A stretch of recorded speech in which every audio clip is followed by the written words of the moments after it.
How's it going, everybody? It's Doc. Today, we're going to talk about if I regret buying my house just a few months ago, where I put almost 20% down. We're also going to talk about is 2025 the year to buy a house, or should you wait? I'd recommend stay tuned to the end of the video because I have some really exciting things or some good insight to talk about. Is it a good time to buy right now? Before we get started, though, welcome back to the channel. For those that are new here, my name's Doc. I'm a resident physician throughout the day, and at night, I take you on my investing journey. If you don't mind, consider hitting the like button and subscribing because it really, really does help out. All right, guys, well, let's get started. I've been thinking about this a lot over the past couple months. I bought my own house. I'm here in Texas, and I put 20% down. And I'm going to give you my thoughts at the end of this video, like what my thoughts are. Do I regret it? Do I not regret it? But I bought my house. I closed September 30th, and I actually did an assumable loan. So I took someone else's loan over where I got a really great interest rate. That whole process took over 3 months, right? So I found the house in July. And the market feels like it's kind of switched a little bit since this summer. So that's what we're going to talk about here. Do I regret buying my house in 2024? Well, you'll see headlines everywhere, right? You can see it here on CNBC. The housing market is kind of going into 2025 with this worrying supply trend, right? And you can see here, it's the overall supply has actually been going up, right? Average houses are sitting on the market for at least 60 days, 2 months. Can you imagine that, right? You're putting your house on the market, and at a bare minimum, it's not moving for 2 months. I'm actually pretty familiar with the market here in Texas. Obviously, there's different parts in Texas, but where I'm at, the average house is sitting on the market for over 90 days, right? And it's not just CNBC seeing this, right? Yahoo Finance is saying the same thing, right?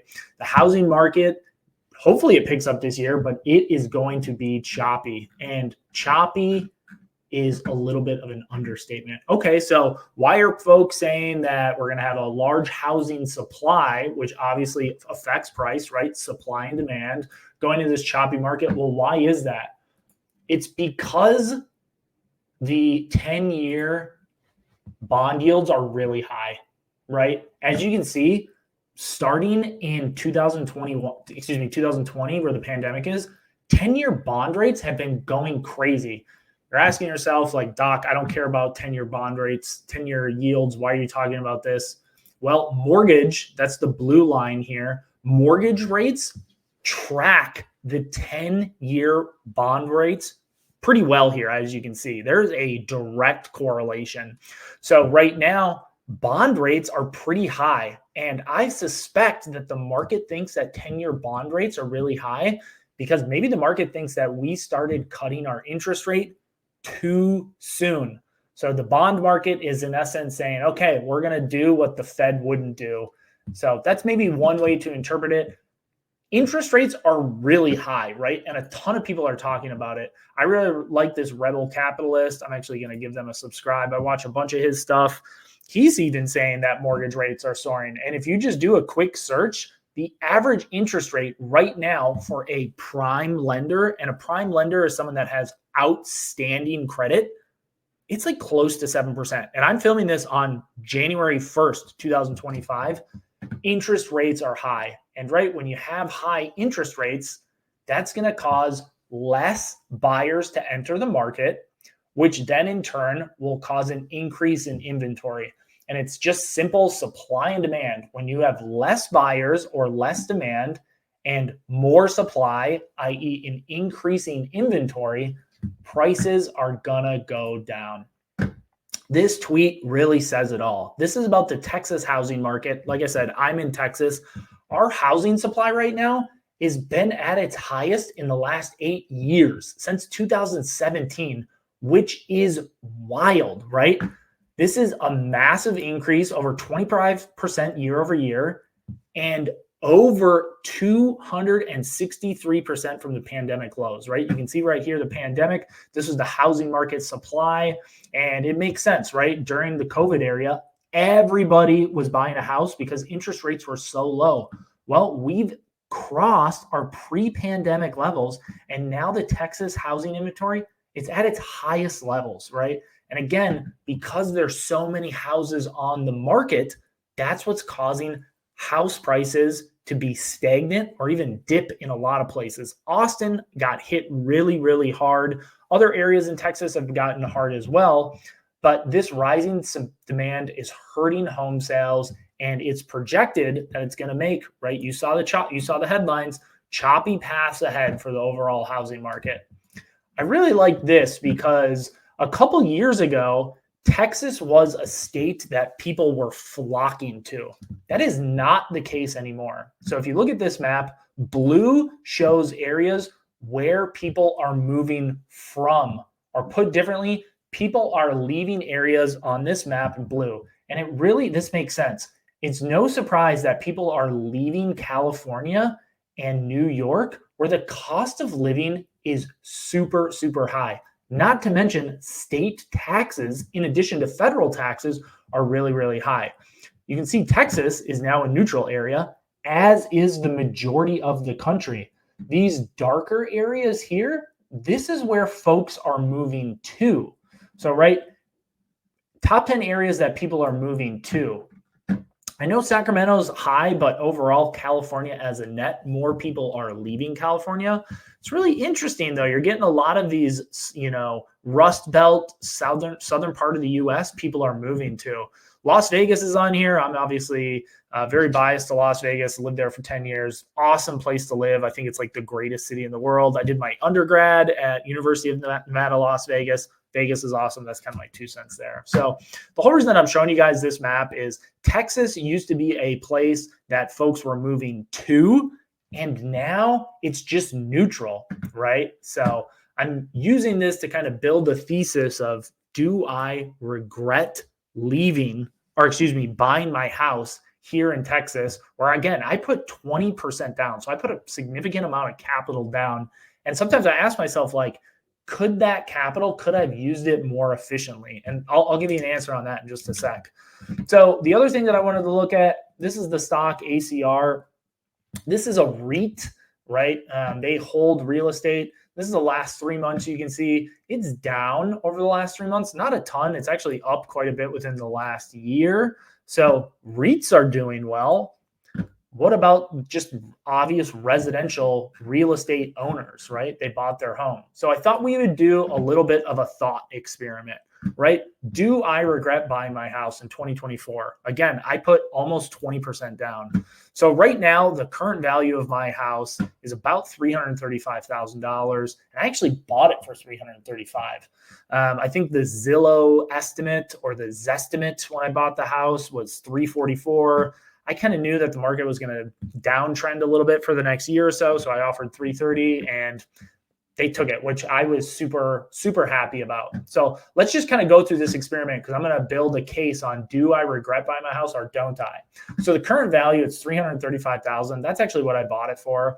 And I kind of want to project, okay, if my house were to appreciate 2% this year, 2%, and somewhere on here, we'll talk about this in a little bit, but the average, our home values are projected to increase by 2.6%, right? So I'm being a little conservative here because I'm saying my house is only going to appreciate by 2% in 2025. Well, if that were the case, my house would be worth $341,000 in the end of 2025 with an estimated appreciation rate of 2%. I have no idea what the appreciation rate is going to be where I'm in Texas. I know the national average was 2.6. This is really just a thought experiment. So we are kind of, I don't want to say making up these numbers, but we're making some assumptions with these numbers. Again, if we have an estimated 2% appreciation in 2026, by end of year, my home will be worth $534,000, about $350,000. Well, currently, today, my loan balance is $270,000. Like I mentioned, I put almost 20% when I bought my house at $335,000. Also, closing costs, they kind of suck.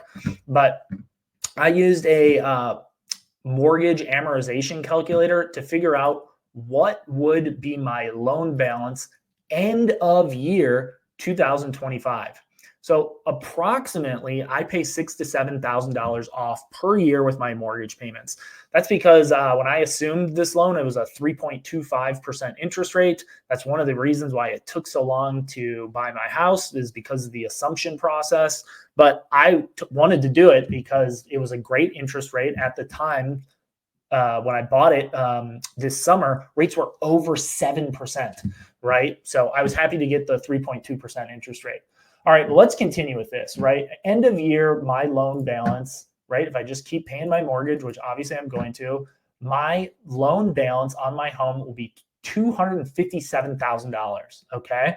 And that's with an estimated appreciation of $348,000. So what's the difference here, right? Well, the difference is $91,000. And that sounds like a lot of money, right? You're like, oh gosh, you have 91, end of 2026, you'll have $91,000 in equity. Well, yeah, that's all fine and well and dandy, but I did put $67,000 as a down payment on this house, right? So the net of that is roughly $24,000, right? I will hopefully make $24,000 in appreciation of my house and then loan pay down. So the difference of that is 24 grand. Well, let's say I moved at the end of 2026. I would have to pay some realtor fees, right? And realtor fees are 6%. Typically the buyer pays those, or excuse me, the seller pays those. It depends on the market, right? But if I had almost 21 grand in realtor fees, that doesn't leave me with a whole lot, right? That would only be a difference of $3,400, $3,400. So, excuse me, that kind of begs the question, well, do I regret buying this house then? Because we just kind of showed in this experiment, I'm really not making a lot of money. Well, the kind of the boil this all down is I do not regret buying my house. And the reason that I don't regret buying my house is I would be paying way more in rent. So before I bought this house, my rent was roughly $2,200 a month. My my mortgage payment, principal, interest, taxes, and insurance is less than that. Is less than the $2,200 in rent that I was paying. So that's a bonus, right? The other thing is, there's something to be said about, being the king in your own castle or the queen in your own castle, right? Is I have more space, right? I don't share a wall with anybody. I have, my own office. My girlfriend, she has her own office. We have plenty of, we got a guest bedroom, all the things. So that's great. I have a lot more space. And then obviously the other thing is I got this awesome interest rate. So I definitely don't regret that. Yes, I did put down a substantial amount of money. And if I were to stick this in the S&P, if I were to earn 10, 11, 12%, that could be potentially $7 grand that I would make. We just showed I'm not making $7 grand, right? Throughout this years. I mean, technically I'm making 24. So you could make the argument I'm making more money there. The difference is I don't plan on selling my house at the end of 2026. I actually plan on keeping this house for a long time, right? I know that my mortgage payment is not going to go up every month, but I do know that rent prices will go up. I plan on renting this house out in a couple of years. I'm an active duty Air Force. So the middle of 2027, I will be leaving Texas likely and practicing medicine somewhere, wherever they send me. Fingers crossed I can go back to Nellis Air Force Base in Las Vegas. But I don't plan on selling this place, right? I'm going to keep this forever. And I say forever, we'll see where I'm at in 10 years. But I'm going to continue to rent this place because the loan balance, the more that I rent this house out, it's just going to keep going down, right? And then rents will continue to increase. So not only am I gaining equity when I rent it, but I'm also, there'll be some positive cash flow there because there'll be a difference in between what I can rent it for and what my monthly payment is. So the take home is, no, I do not regret buying my house. I'm really glad that I ended up doing it. Okay, but the question is, okay, what's going to happen in 2025, right? Is 2025 the time to buy a house? And there's a lot of factors that go into this, but I would actually say yes, 2025 is a good time to buy a house because mortgage rates will come down at some point. There's this really great article by Zillow. I'll link it below in this video. They're stating that they believe there's going to be a 2.6% appreciation rate nationally. So some areas of the country will be higher, some areas of the country will be lower, but on average, homes are going to appreciate 2.6%. That's for 2025. I suspect it's going to be higher than that in 2026 because, again, we showed interest rates are likely to come back down, right? We're at like historical highs. I shouldn't say historical, but for our lifetimes, our generation, it is very high. So I do think 2025 is a good time to buy because homes are going to continue to appreciate. Mortgage rates are going to be expected to ease. And we said earlier, we know that there's more supply is going to be coming on, right? So we're going to keep increasing the supply, which will help out new home buyers. The other thing I just really wanted to talk about is this is a really nice graphic of where interest rates have been, right? 2021, rates were super low. We'll probably never see rates this low in our lifetime. And, they've kind of gone up almost 8% last fall. They came down. We're sitting right at about 7% right now. So I do think 2025 is a good time to buy, right? The best time to buy was quote unquote yesterday. The next best time to buy is today. So this is me on Twitter. Feel free to give me a follow. I post all things finance. I'm Invest with Doc.